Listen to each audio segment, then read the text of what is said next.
Couple du Québec, si vous désirez acheter une propriété, cette vidéo est pour vous. Je m'appelle Sarah Saint-Jean, je suis courtier immobilier et je ne vous cacherai pas que plusieurs fois par année, je suis témoin de couples qui doivent mettre un frein à leur processus d'achat puisque l'achat de la propriété peut devenir extrêmement conflictuel dans le couple. Je me rends compte qu'à toutes ces situations-là, il y a un dénominateur commun qui est le manque de communication. Oui, on se fait tellement dire que c'est important de communiquer en couple, mais surtout dans un processus qui implique des émotions et qui touche les besoins primaires, notamment se loger. C'est bien beau de dire qu'il faut communiquer, mais il faut toujours bien savoir quand on doit communiquer et de quoi qu'on doit communiquer. Une fois que vous avez obtenu votre priorisation, c'est là qu'il faut prendre le temps de se jaser, avant de débuter la recherche de la propriété. Une belle première question à se poser, c'est qu'est-ce qui fait qu'en ce moment, notre domicile actuel ne nous convient plus ou ne nous conviendra plus? Cette question-là va vous permettre de connaître la motivation profonde de chacun. Pourquoi qu'on désire acheter une maison ensemble? Une fois qu'on a compris le pourquoi de chacun, vous allez vous rendre compte que ça peut être un intérêt commun ou deux choses totalement différentes, ça va être beaucoup plus facile de verbaliser vos besoins. Et les besoins, il ne faut pas juste les écouter, il faut les comprendre et en retirer toutes les ambiguïtés. Pour vous illustrer tout ça, voici un exemple bien simple. Madame pourrait arriver et dire « Moi, je suis enceinte présentement, donc on a besoin d'une chambre supplémentaire et j'aimerais une grande cour. Parce que présentement, je trouve ça trop petit. Moi, j'aimerais ça pouvoir y accueillir les gens que j'aime, manger dehors, jouer au ballon avec les enfants. » Monsieur, lui, pourrait se dire dans sa tête « Oui, mais une grande cour, c'est synonyme de tondeuse. Moi, ça ne m'intéresse pas d'entretenir ça, une grande cour. » Mais avant de rentrer dans cette réflexion-là, il faut toujours bien savoir, mais c'est quoi une grande cour pour madame? Est-ce que c'est 6 000 pieds carrés?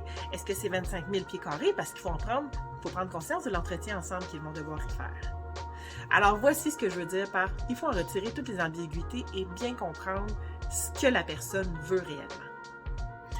Une fois qu'on a échangé sur la motivation profonde de chacun, qu'on a échangé nos besoins, qu'on les a dénués de toute ambiguïté, c'est temps de parler des deal breakers. Qu'est-ce qui fait en sorte que si une propriété a un élément spécifique ou n'a pas tel élément, vous ne la prenez pas? Une fois qu'on a découvert les deal breakers de chacun, c'est le temps de parler du niveau de tolérance au risque. Et pour vous illustrer la tolérance au risque, j'ai un bel exemple pour vous. Il y a quelques années de cela, je cherchais un condo avec un beau petit couple très agréable.